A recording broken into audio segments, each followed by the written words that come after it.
Hello student, मैं अनिल कुमार स्वागत करता हूं अपने YouTube channel study with Anil में। आज आप लोगों के समक्ष वीकली टेस्ट के अंतर्गत जो सीरीज 2 है उसके अंतर्गत सेट 2 लेकर आया हूं। सेट 2 में हम लोग 50 ऐसे जीके और जीएस के प्रश्नोत्तर का अध्ययन करें हम लोग, जो भिन्न भिन्न परीक्षाओं के लिए अत्यंत महत्वपूर्ण है। तो पहले प्रश्न पर आते हैं और पहला प्रश्न आपका है, राष्ट्रपति द्वारा राज्यसभा के सदस्यों के नामांकन का नियम किस देश के संविधान से लिया गया है? इसका उत्तर होगा आयरलैंड। आपको बता दें कि राष्ट्रपति द्वारा राज्यसभा के जो सदस्यों के नामांकन का जो नियम है वो आयरलैंड के संविधान से जो है लिए हैं। अब यहाँ एक और चीज जानना है, राज्य के जो नीति निर्देशक तत्व हैं वो किस देश के संविधान से लिया गया है? तो वो भी आपका आयरलैंड के संविधान से लिया गया है। तो ये चीजें आपको पता होना चाहिए। दूसरे नंबर पर आते हैं और दूसरा प्रश्न है, किस वर्ष महारानी विक्टोरिया के उद्घोषणा के साथ ही सभी देशी राज्य ब्रिटिश साम्राज्य के अधीन आ गए? यानी कि कौन सा ऐसा वर्ष था जब महारानी विक्टोरिया के उद्घोषणा के बाद जो है सभी देशी जो राज्य थे जो ब्रिटिश साम्राज्य के अधीन आ गए? तो इसका उत्तर होगा 1858 ईस्वी में। तीसरा नंबर प्रश्न है, संविधान सभा में सभी निर्णय किस आधार पर लिए जाते हैं? तो देखिए, संविधान सभा के अंतर्गत जो सभी निर्णय थे वो मुख्य रूप से सहमति और समायोजन के आधार पर लिया जाता था। तो ये चीज आपको पता हो गया यहाँ तक। चौथा नंबर प्रश्न है, भारत के संविधान में संघीय शब्द की जगह पर किन शब्दों को स्थान दिया गया? इसका उत्तर होगा भारत राज्यों का संघ है। यानी जो संविधान में संघीय शब्द का प्रयोग किया जाता था उसके स्थान पर भारत राज्यों का संघ है, इसको प्रयोग किया जा रहा है। 5 नंबर क्वेश्चन है, मौलिक अधिकार के अंतर्गत कौन सा अनुच्छेद बच्चों के शोषण से संबंधित है? यानी फंडामेंटल राइट के अंतर्गत जो है कौन सा आर्टिकल है जो बच्चों के शोषण से संबंधित है? इसका उत्तर होगा अनुच्छेद 24। अगले प्रश्न पर आते हैं और अगला प्रश्न आपका है 6 नंबर, भारतीय संविधान का कौन सा अनुच्छेद नई अखिल भारतीय सेवा की स्थापना का प्रावधान करता है? इसका उत्तर होगा अनुच्छेद 312। यानी अनुच्छेद 312 में बताया गया है कि नई अखिल भारतीय सेवा की स्थापना की जा सकती है। किस आर्टिकल के अंतर्गत? 312 के अंतर्गत। 7 नंबर प्रश्न है, उत्तराखंड राज्य की स्थापना कब हुई? इसका उत्तर होगा 9 नवंबर 2000 ईस्वी को। आपको बता दें कि 9 नवंबर को 2000 ईस्वी को तो उत्तराखंड राज्य की स्थापना हुई ही थी, लेकिन नवंबर 2000 ईस्वी में डेट अलग अलग करके जो है 2 और राज्य की स्थापना हुई थी। ये चीज आपको पता होना चाहिए। 1 नवंबर 2000 ईस्वी को जो है छत्तीसगढ़ राज्य की स्थापना हुई थी, 9 नवंबर 2000 ईस्वी को उत्तराखंड राज्य की स्थापना हुई थी और 15 नवंबर 2000 ईस्वी को जो है झारखंड राज्य की स्थापना हुई थी। ये चीज आपको पता होना चाहिए। 7 नंबर प्रश्न के बाद अब 8वें प्रश्न पर आते हैं। 8वां प्रश्न आपका है, नागरिकता प्राप्त करने के लिए शर्तें निर्धारित करने वाला सक्षम निकाय कौन सा है? यानी नागरिकता प्राप्त करने के लिए जो है शर्तें निर्धारित जो करता है वो सक्षम निकाय कौन सा है? इसका उत्तर होगा संसद। संसद में आपको पता है कि राज्यसभा के टोटल सदस्य, लोकसभा के टोटल सदस्य और साथ साथ राष्ट्रपति जब एक जगह संयुक्त रूप से बैठक करते हैं संसद भवन में तो उसे एक तरह से संसद नाम दिया जाता है। 9 नंबर क्वेश्चन है कि किसी न्यायालय अथवा न्यायाधिकरण के आदेश को रद्द करने के लिए कौन सी रिट जारी की जाती है? तो उत्प्रेषण जो है रिट जारी की जाती है। ये चीज आपको पता होना चाहिए। 10 नंबर क्वेश्चन की तरफ बढ़ते हैं और 10 नंबर क्वेश्चन आप लोगों के समक्ष प्रस्तुत है। 10 नंबर क्वेश्चन से कि नामांकन के लिए उपराष्ट्रपति पद के, यहाँ जे हो गया है लेकिन याद रखिए के, उम्मीदवार को जमानत के तौर पर कितना रुपया जमा करना पड़ता है? तो देखिए, नामांकन के लिए जो है जब राष्ट्रपति का उपराष्ट्रपति का चुनाव होता है तो उपराष्ट्रपति के चुनाव समय जो है जमानत के तौर पर 15,000 रुपया जो है देना पड़ता है। तो ये चीज आपको याद रखना है, 15,000 लगता है। जैसे राष्ट्रपति का भी चुनावी प्रक्रिया के अंतर्गत जो है जमानत के तौर पर 15,000 दिया जाता था, उसी प्रकार से जो है उपराष्ट्रपति को भी 15,000। 11 नंबर क्वेश्चन से कि 1699 ईस्वी में खालसा पंथ की नींव किस सिख गुरु ने डाली? यानी कि कौन से ऐसे सिख गुरु थे जिन्होंने खालसा पंथ की नींव डाली थी? तो इसका उत्तर होगा गुरु गोविंद सिंह। गुरु गोविंद सिंह के द्वारा जो है डाला गया था। 12 नंबर क्वेश्चन से कि जैन धर्म के वास्तविक संस्थापक किसे माना जाता है? तो जैन धर्म के तो संस्थापक के रूप में इस तरह सामान्य तौर पर ऋषभ देव को माना जाता है, लेकिन वास्तविक संस्थापक की अगर हम बात करें तो महावीर स्वामी को माना जाता है, जो कि जैन धर्म के 24वें तीर्थकर के रूप में शामिल थे और ये अंतिम तीर्थकर भी थे। 13 नंबर प्रश्न की बौद्ध धर्म की किस एक शाखा में मंत्र, हठ योग एवं तांत्रिक उपचारों की प्रधानता है? एक बार फिर से रिपीट कर रहे हैं क्वेश्चंस की, बौद्ध धर्म की किस एक शाखा में मंत्र, हठ योग एवं तांत्रिक उपचारों की प्रधानता है? इसका उत्तर होगा हीनयान। आपको बता दें कि जो बौद्ध धर्म था दो संप्रदाय में बटा हुआ था, एक तो हीनयान, एक महायान। तो यहाँ जब बातें आएगी कि मंत्र, हठ योग और तांत्रिक उपचार की जब बात आती है, प्रधानता दी जाती है, तो हीनयान जो संप्रदाय था उसमें संबंधित है, उसी से इसका एक तरह से जुड़ाव था। 14 नंबर प्रश्न है, भरहुत भूमि किस धर्म से संबंधित है? इसका उत्तर होगा बौद्ध धर्म। अब यहाँ एग्जाम में प्रश्न देखने को हमेशा मिलता है कि बौद्ध धर्म के संस्थापक कौन थे? तो इसका उत्तर होगा गौतम बुद्ध। 15 नंबर प्रश्न है, किस सिख गुरु के पश्चात सिख गुरु का पद वंशानुगत हो गया? यानी कौन से ऐसे सिख गुरु आए जिसके बाद जो पद था सिख गुरुओं का वो वंशानुगत हो गया? इसका उत्तर होगा गुरु रामदास। 16 नंबर प्रश्न है, किस सिख गुरु ने अमृत सरोवर अब अमृतसर नामक एक नए नगर की स्थापना की? तो इसका उत्तर होगा गुरु रामदास के द्वारा। यानी गुरु रामदास के द्वारा जो है अमृत सरोवर की स्थापना की, जो वर्तमान में आपको पता है कि अमृतसर के नाम से जाना जाता है। गोल्डन टेम्पल की अगर बात की जाए तो आपको पता है कि अमृतसर में ही है स्वर्ण मंदिर, तो ये चीज आप भी पता आपको होना चाहिए। अब आते हैं 16 नंबर के बाद 17 नंबर क्वेश्चंस पर आप लोगों के समक्ष प्रस्तुत हैं। देखिए 17 नंबर प्रश्न है, जो यहाँ है वह अन्यत्र भी है, जो यहाँ नहीं है वह कहीं नहीं है, यह किस ग्रंथ में कहा गया है? एक बार फिर से रिपीट कर रहे हैं क्वेश्चन, विद्यार्थी ध्यान दीजिए। जो यहाँ है वह अन्यत्र भी है, जो यहाँ नहीं है वह कहीं नहीं है, यह किस ग्रंथ में कहा गया है? इसका उत्तर होगा महाभारत। अब यहाँ महाभारत की जब बातें आती तो महाभारत का युद्ध कितने दिनों तक चला था तो आपको बताना है। तो बता दें कि 18 दिन तक जो है महाभारत का युद्ध चला था। किसके बीच में? तो कौरव और पांडवों के बीच में चला था। 18 नंबर क्वेश्चन पर आते हैं। 18 नंबर क्वेश्चन कि तुम्हारा अधिकार कर्म पर है, फल की प्राप्ति नहीं, यह किस ग्रंथ से उद्धत है? फिर से एक बार प्रश्न, तुम्हारा अधिकार कर्म पर है, फल की प्राप्ति नहीं, यह किस ग्रंथ से उद्धत है? इसका उत्तर होगा श्रीमद् भगवत गीता से उद्धत है। 19 नंबर प्रश्न है, वेद शब्द का शाब्दिक अर्थ क्या है? इसका उत्तर होगा महत ज्ञान, या सामान्य तौर पर हम लोग ज्ञान भी कहते हैं। एक तरह से महत्व के रूप में जो है यहाँ पर प्रदर्शित किया जा रहा है, दिखाया जा रहा है, चीजें आपको याद रखना है। वेद शब्द का शाब्दिक अर्थ याद रखें महत ज्ञान।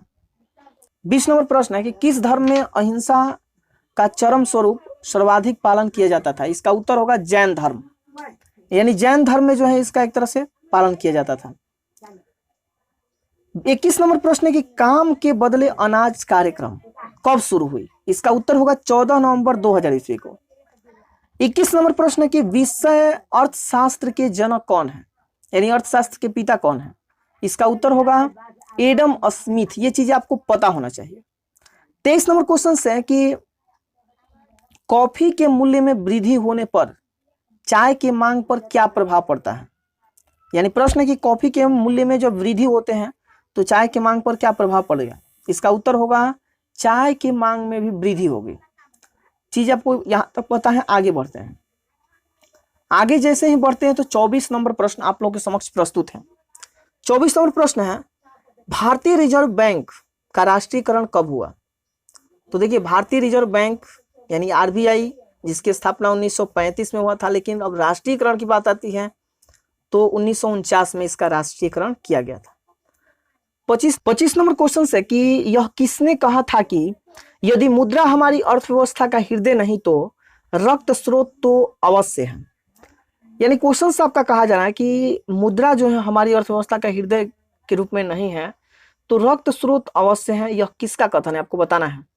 तो देखिए ट्रेस्कॉट के द्वारा जो है ये कथन दिया गया था। ये चीज आपको पता होना चाहिए। देखिए विद्यार्थी, मुख्य रूप से मेरा उद्देश्य ये है कि आपको जीके और जीएस के क्षेत्रों में एक ऐसी उपलब्धि प्राप्त करना कि आप किसी भी एग्जाम में जाए तो आप एक बेहतर उपलब्धि के रूप में वहां प्राप्त कर सकें। तो आप लगातार जो है इस सीरीज को बनाते रहिए। और सबसे महत्वपूर्ण बात यह है कि जो प्रश्न आपको लग रहा है कि याद नहीं है तो उसे नोट जरूर करें, क्योंकि नोट आप जब करते हैं तो एक बार अगर देख लेते हैं तो आपको जो है हमेशा के लिए याद हो जाएगा। और ये हम क्वेश्चंस ध्यान रखिए कि बहुत ज़्यादा मेहनत लगता है, एक एक पॉइंट निकालना, कहाँ से क्वेश्चंस इंपॉर्टेंट है उसको निकाल कर तब जो है इस पर टाइप करना पड़ता है, फिर बनाने में वीडियो बहुत सारे समय लगते हैं। तो आपसे एक रिक्वेस्ट ये है कि आप लगातार जो है वीडियो देखने के फलस्वरूप जो है आप लाइक जरूर करें और शेयर जरूर करें, क्योंकि शेयर आप करेंगे तो हमें एक मोटिवेशन मिलेगा और अभिप्रेरणा मिलेगा, जिसके बाद जो है और भी एक बेहतर उपस्थिति जो है हम दर्ज करने का प्रयास करेंगे। तो चलिए आते हैं 26 नंबर प्रश्न पर, और 26 नंबर आपके समक्ष प्रस्तुत है। किलोवाट घंटा किसकी इकाई है? तो सबको पता है कि विद्युत ऊर्जा की जो है इकाई जो है किलोवाट घंटा है। अब 27 नंबर क्वेश्चन से कि तड़ी चालक का आविष्कार किसने किया था? इसका उत्तर होगा बेंजामिन फ्रैंकलिन के द्वारा जो है तड़ी चालक का आविष्कार किया गया था। 28 नंबर क्वेश्चन से कि झूठ का पता लगाने वाला यंत्र कौन सा है? देखिए यहाँ पर झूठ का अगर पता लगा देगा तुरंत, वो कौन सा यंत्र है? पॉलीग्राफ। पॉलीग्राफ जो है झूठ का पता लगाने वाला यंत्र है। 29 नंबर क्वेश्चन से कि उड़ान अभिलेखी का तकनीकी नाम क्या है? उड़ान अभिलेखी का तकनीकी नाम क्या है? इसका उत्तर होगा काला बॉक्स। काला बॉक्स नाम से जाना जाता है। 30 नंबर क्वेश्चन है टैकोमीटर यानी वेग मापी का प्रयोग किसके मापन के लिए किया जाता है? जो टैकोमापी का प्रयोग है किसके मापन के लिए यहाँ किया जाता है? तो इसका उत्तर होगा घूर्णन गति। घूर्णन गति मापने के लिए जो है इसका प्रयोग किया जाता है। जैसे ही हम लोग आगे बढ़ते हैं तो 30 के बाद 31 है। 31 क्वेश्चन है कि भारत में सिलिकॉन वैली कहाँ स्थित है? तो सिलिकॉन वैली बेंगलोर में अवस्थित है, ये चीज आपको पता होना चाहिए। कर्नाटक की राजधानी बेंगलोर है। आगे बढ़ते हैं 32 नंबर क्वेश्चन से कि भारत में निर्मित प्रथम कंप्यूटर कौन सा है? तो देखिए भारत में जो निर्मित प्रथम कंप्यूटर है वो सिद्धार्थ है। तो ये नाम में आपको याद रखना है, सिद्धार्थ जो है भारत का प्रथम निर्मित कंप्यूटर है। 33 नंबर क्वेश्चन से कि ईमेल का पूरा नाम क्या है? तो ईमेल का पूरा नाम है इलेक्ट्रॉनिक मेल। 34 नंबर क्वेश्चन से कि कंप्यूटर डाटा की सबसे छोटी इकाई क्या है? तो सबसे छोटी इकाई की अगर हम बात करें तो बीट है, ये चीज आपको याद रखना है। 35 नंबर प्रश्न है कि भारत में दिखाई देने वाला प्रथम कंप्यूटर वायरस कौन सा है? देखिए यहाँ कंप्यूटर छूट गया है तो आपको चीजें याद रखना है कि प्रथम कंप्यूटर वायरस कौन सा है? इसका उत्तर होगा सी ब्रेन। 36 नंबर क्वेश्चन है चाय के पत्तियों के क्यूरिंग में किसका प्रयोग किया जाता है? चाय के पत्तियों के क्यूरिंग में जो है किसका प्रयोग किया जाता है? इसका उत्तर होगा जीवाणु। 37 नंबर क्वेश्चन है कि किस शैवाल में आयोडीन प्राप्त होता है? यानी कौन से शैवाल है जिससे आयोडीन प्राप्त किया जाता है? इसका उत्तर होगा लैमिनेरिया, यानी कि लैमिनेरिया से जो है शैवाल से आयोडीन प्राप्त होता है। 37 के बाद अब आते हैं 38 नंबर क्वेश्चन में। 38 नंबर क्वेश्चन है इबोला क्या है? इबोला एक वायरस है, ये चीज आपको याद रखना है। 39 नंबर क्वेश्चन है गन्ने में लाल सड़न रोग किसके द्वारा उत्पन्न होता है? गन्ने में जो लाल सड़न रोग है वो किसके द्वारा उत्पन्न होता है? इसका उत्तर होगा कवक के द्वारा। 40 नंबर प्रश्न की सामान्य प्रयोग में आने वाला मसाला लौंग कहाँ से प्राप्त होता है? यानी सामान्य प्रयोग में आने वाला मसाला जो है लौंग कहाँ से प्राप्त होता है? तो फूल की कली से जो है इसे प्राप्त किया जाता है। 41 नंबर क्वेश्चन है 41 नंबर प्रश्न है ऑस्ट्रेलिया में संसद को किस नाम से जानते हैं? ऑस्ट्रेलिया के जो संसद है उसे किस नाम से जानते हैं? इसका उत्तर होगा पार्लियामेंट। अब देखिए यहाँ प्रश्न एग्जाम में बनते हैं कि किस किस देश का नाम जो है पार्लियामेंट है, यानी किस किस देश के संसद का नाम पार्लियामेंट है। 41 नंबर क्वेश्चन है ऑस्ट्रेलिया में संसद को किस नाम से जानते हैं? इसका उत्तर होगा पार्लियामेंट। अब यहाँ प्रश्न है कि ऑस्ट्रेलिया के साथ साथ और कौन कौन ऐसे देश हैं जहां के संसद का नाम पार्लियामेंट है? तो आपको बस याद रखना है ABCD, बस ये चीजें याद रखते हैं तो जहां जहां संसद का नाम पार्लियामेंट है उसको आप याद कर लिए। देखिए अब ABCD का मतलब क्या है? A से आपको याद रखना है ऑस्ट्रेलिया, खुद ही ऑस्ट्रेलिया के लिए है। B से जो होगा आपका ब्रिटेन, ब्रिटेन यानी इंग्लैंड, इंग्लैंड के संसद का नाम जो है पार्लियामेंट ही है। C से कनाडा, यानी कनाडा का संसद का नाम पार्लियामेंट ही है। और D से जो आपको याद रखना है दक्षिण अफ्रीका, यानी दक्षिण अफ्रीका के संसद का नाम जो है पार्लियामेंट है। कितना आसान है, ABCD, बस इतना चीजें आपको याद रखना है। 42 नंबर प्रश्न पर आते हैं और 42 नंबर प्रश्न है पुस्तक गोखले माई पॉलिटिकल गुरु के लेखक कौन है? पुस्तक एक बार फिर से रिपीट कर रहे हैं, पुस्तक गोखले माई पॉलिटिकल गुरु के लेखक कौन है? इसका उत्तर होगा महात्मा गांधी। 43 नंबर क्वेश्चन है कि नोबेल पुरस्कार किस देश द्वारा दिए जाते हैं? तो इसका उत्तर होगा स्वीडन से दिया जाता है। स्वीडन जो देश है उसके द्वारा जो है ये दिया जाता है। अब यहाँ आपके प्रश्न ऐसे भी पूछे जाते हैं कि नोबेल पुरस्कार की शुरुआत कब हुई? तो आपको बता दें कि नोबेल पुरस्कार की शुरुआत हुई थी 1901 में। तो ये चीज़ आपको पता होना चाहिए। अब यहाँ देखिए एक बहुत ही महत्वपूर्ण आपको तरीका बताते हैं कैसे हम लोग बहुत सारे डेट को याद करते हैं जोड़कर। तो आपको याद रखना है बस कि एक अगर डेट आ रहा है तो उससे डेट जोड़कर याद करते हैं कैसे। जैसे यहाँ देखिए नोबेल पुरस्कार की शुरुआत कब हुई? 1901 में हुई थी। अब यहाँ प्रश्न एक अलग से पूछते हैं आपसे कि बताइए कि शांति निकेतन की स्थापना कब हुई? यानी कि रविन्द्रनाथ टैगोर के द्वारा कलकत्ता से 100 किलोमीटर की दूरी पर जो है शांति निकेतन एक स्कूल की स्थापना की गई थी। तो ये किस वर्ष स्थापना की? तो 1901 में ही की गई थी। तो ऐसे हम डेट जोड़ लेंगे और उसी को याद कर लेंगे। जैसे नोबेल पुरस्कार की शुरुआत 1901 में हुई थी और 1901 में ही शांति निकेतन की स्थापना भी हुई थी। अगर ऐसे जोड़ते हैं डेट को तो आप कितना भी डेट है उसको आसानी से जो है याद कर सकते हैं। 44 नंबर क्वेश्चन पर आते हैं। 44 नंबर क्वेश्चन है खो खो के एक पक्ष में खिलाड़ियों की संख्या कितनी होती है? इसका उत्तर होगा 9। खो खो के जो एक पक्ष है उसमें खिलाड़ियों की संख्या 9 होती है। अब आइए इसके बाद आगे बढ़ते हैं। जैसे 45 नंबर प्रश्न है भारत का राष्ट्रीय खेल कौन सा है? इसका उत्तर होगा हॉकी। इसके बाद आगे बढ़ते हैं 45 के बाद 45 हम लोग देख लिए कि भारत का राष्ट्रीय खेल कौन सा है? हॉकी है। 46 नंबर क्वेश्चन है गंगा नदी की लंबाई कितनी है? तो देखिए गंगा नदी की जो लंबाई है 2525 किलोमीटर है। तो ये चीज आपको पता होना चाहिए। अब यहाँ याद करने का फॉर्मूला जो है आप याद रखिए 25-25 यानी गंगा नदी की लंबाई कितनी है? 25-25 यानी कि 2525 किलोमीटर। अब यहाँ इससे संबंधित एक और भी प्रश्न बनते हैं कि गंगा नदी कहाँ से निकलती है? तो देखिए गोमुख से निकलती है गंगा नदी, जो कि उत्तराखंड से जो है गंगोत्री के गोमुख से जो है वहां से निकलती है गंगा नदी। आपको बता दें कि गंगा नदी के साथ साथ और भी कुछ नदियां हैं जिसके लंबाई जानना बहुत जरूरी है। जैसे कि ब्रह्मपुत्र नदी की लंबाई कितनी है? तो आपको बता दें कि ब्रह्मपुत्र नदी जो कि तिब्बत के मानसरोवर झील से निकलती है उसकी लंबाई 2900 के नियर अबाउट में है किलोमीटर।